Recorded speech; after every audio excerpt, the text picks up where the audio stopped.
Sebagian ulama salaf, diantaranya Sa'id ibn Khudri radhiyallahu anhu, Abu Sa'id al-Khudri radhiyallahu anhu, sahabat Nabi yang mulia. Beliau ini sudah sampai pada tingkat level di mana Ibnu Qayyim mengatakan level orang yang sholat itu ada 5. Level yang pertama, orang yang berdosa dengan sholatnya, kata beliau. Siapa ini orang yang berdosa? Orang yang sholat tidak sama sekali memberikan haknya. Ada orang sholat hanya karena disuruh oleh orang lain, hanya karena tidak enak, mau udu nggak udu terserah. Ini berdosa nih. Percuma dia sholat, dia berdosa. Karena di sini riya. Nah, itu. Dan tidak ada hubungannya dengan Allah SWT, malah berdosa dengan sholatnya. Ada orang yang kedua, sholat tapi nggak dapat pahala. Dia tahu diperintahkan sama Allah tapi tidak dapat pahala. Karena dari awal takbir sampai salam semuanya menghayal. Ini orang yang percuma, nggak ada pahalanya. Masuk dalam sabda Nabi SAW, ada orang yang hari kiamat diremuk-remuk sholatnya seperti pakaian kotor lalu dilemparkan ke wajahnya. Karena dari takbir sampai salam nggak ngerti apa yang dia lakukan. Untuk apa sholat kalau begitu? Allah nggak butuh sholat kita, ikhwani. Allah nggak butuh. Biar kita sholat khusyuknya luar biasa, sujudnya sampai berhari-hari nggak angkat kepala, tetap aja Allah nggak butuh dengan itu. Kata Nabi SAW dalam hadis qudsi, Allah SWT berfirman, wahai anak Adam, apapun yang kau kerjakan tidak akan bermanfaat bagiku dan aku akan kembalikan kepadamu. Itu amal kalian yang akan bermanfaat buat kalian sendiri. Tidak ada manfaatnya buat saya. Kata Allah SWT, hadis qudsi. Ini luar biasa, harus kita faham nih. Yang tidak boleh salah dalam masalah-masalah seperti ini. Maka kita harus tahu bahwasanya sholat itu kita yang butuh dan bukan Allah Azza wa Jalla. Baik.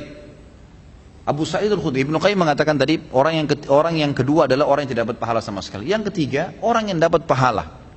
Dapat pahala, tapi pahalanya pas-pasan. Ini sesuai dengan sabda Nabi SAW. Ada orang yang sholat tidak akan mendapatkan kecuali setengah pahala sholatnya. Ada orang yang sholat tidak dapat kecuali 1/10 dari sholatnya. Jadi kecil, ada pahala tapi kecil. Lebih banyak menghayal daripada fokusnya. Yang keempat adalah orang yang sholat berusaha untuk fokus, gitu kan? Tetapi terkadang masih menghayal, masih terlintas. Maka ini lebih dominasi pahala yang dia dapatkan daripada hilangnya pahala. Karena kalau kita lagi baca Al-Quran atau kita lagi baca bacaan sholat, kemudian kita fokus, dapat konsentrasi, ikutin bacanya, dapat pahala terus per hurufnya, gitu kan? Pergerakan juga ada pahalanya. Tapi pada saat kita baca terus kita nggak sadar lagi menghayal, cuma lisan kita karena sudah terbiasa membaca, jadi ngucapin kena rutinitas, itu nggak ada pahalanya, gitu kan? Itu nggak ada pahalanya. Orang yang keempat ini adalah golongan orang yang dapat mayoritas pahala sholatnya, tapi masih ada yang hilang. Bedanya tadi dengan orang yang ketiga, mayoritas pahalanya hilang, cuma sedikit yang didapatkan, gitu kan? Terbalik. Yang kelima, ini yang luar biasa. Orang yang sholat, semuanya dari takbir sampai salam fokus. Bahkan kalau mereka sholat, mereka sudah lupa siapapun yang ada di sekitarnya. Mereka tidak perlu tahu tempat itu di mana mereka berada. Sampai pada tingkat itu. Abu Sa'id al-Khudri radhiyallahu anhu dikatakan dalam riwayat dan masuk dalam poin yang kelima ini. Jadi bukan jangan Anda katakan, oh susah orang kalau fokus sholat. Itu nggak ada susahnya. Asal dia mau, dia tahu dulu nilainya kadar sholat itu. Abu Sa'id al-Khudri berkata radhiyallahu anhu, saya pernah disuruh oleh Nabi SAW menjaga pasukan di malam hari dan Nabi SAW sedang tidur bersama dengan pasukan. Maka saya pun sholat di semak belukar. Pada saat saya lagi sholat, tiba-tiba ada mata-mata musuh dari jauh itu yang memanah ke arah saya dan tepatnya jatuh di jantung saya. Di tengah-tengah dadanya jatuh di jantungnya. Dia bilang lalu keluar darah. Tetapi pada saat itu saya sedang sangat menikmati surah Al-Kahfi yang saya baca. Sehingga saya tidak merasakan perihnya dan sakitnya anak panah itu. Tetap baca surah Al-Kahfi dengan tenang. Al-Kahfi mengalahkan itu semua. Gitu kan. Lalu kemudian dia berkata, mata-mata itu melepaskan lagi anak panah yang kedua.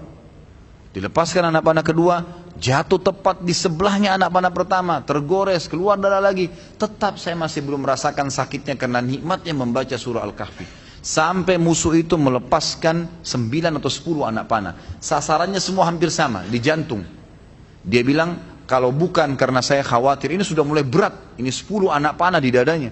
Dia bilang kalau bukan saya khawatir saya terbunuh dengan anak panah selanjutnya, kemudian Nabi SAW dan sahabat-sahabat yang lain akan dibunuh oleh musuh, demi Allah saya akan selesaikan sholat saya dengan surah Al-Kahfi. Tapi karena saya khawatir itu maka dia ruku. Dia bilang waktu saya ruku, kemungkinan mata-mata itu tahu kalau saya manusia. Tadi dia ragu.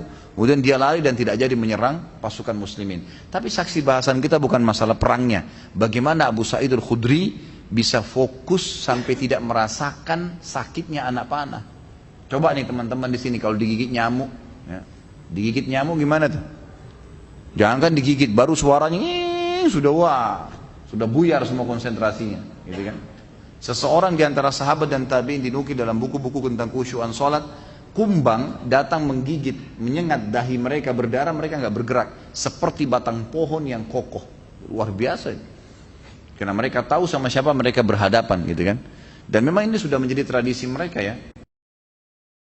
Bagaimana jikalau kita sholat tapi memikirkan level-level sholat seperti yang Pak Ustadz rincikan dengan pembahasan barusan, apa tetap dapat pahala? Level-level sholat apanya mesti dibayangkan? Enggak, fokus bacaan saja, enggak usah bayangkan yang lain. Alhamdulillahirrabbilalamin, fokus ucapan diucapkan, telinga kita mendengar, mata kita dibuka lihat tempat sujud. Udah, renungi maknanya. Kalau enggak ngerti maknanya, maka kita ikutin bacaannya. Alhamdulillahirrabbilalamin, kita dengar dengan kuping kita, gitu kan? Ar-Rahmanir-Rahim kita dengar. Masa kalau dengar musik bisa konsentrasi, dengar Quran tidak bisa, gitu kan? Jadi gitu, seperti itulah. Jadi nggak usah bayangin apa-apa. Nggak usah bayangin apa-apa. Tadi ada yang bayangin kambing sama ayam apa segala, nggak perlu gitu.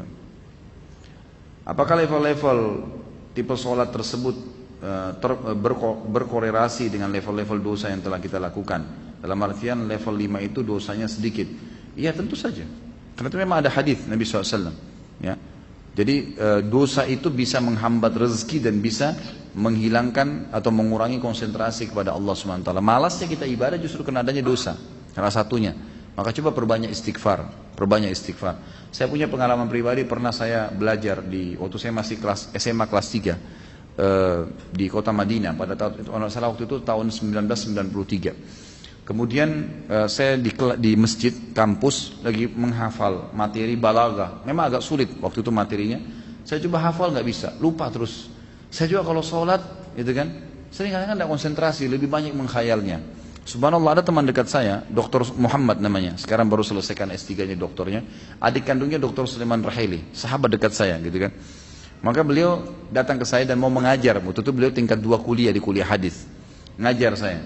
Sebelum buka buku balaghah itu, saya dari asar ini sudah baca nggak faham-faham, dari habis duhur malah, pulang dari kelas ujian saya baca sampai menjelang isya belum faham. Habis isya dia datang ngajar saya, terus saya tanya, akhi, apa sih sebenarnya penyebabnya? Saya kalau sholat nggak konsentrasi, baca buku nggak bisa hafal-hafal. Dia ucapin kalimat subhanallah menyentuh saya. Dia bilang mungkin kamu masih punya dosa. Padahal waktu itu saya masih kelas 3 SMA dan ini teman-teman perlu tahu ya, saya SMA itu di Madinah. Di Madinah itu nggak ada bioskop, nggak ada karaoke, perempuan semua bercadar, pakai jilbab. Hiburan kami itu dulu kampus, Masjid Nabawi, gitu kan. Kalaupun kita masuk ke mall, ke pasar-pasar nggak ada musik, beli kebutuhan. Kemudian pulang ke kampus. Nggak ada celah yang kita katakan ada dosa kayak di Indonesia. Orang yang masya Allah SMA-nya di sini luar biasa kemana-mana.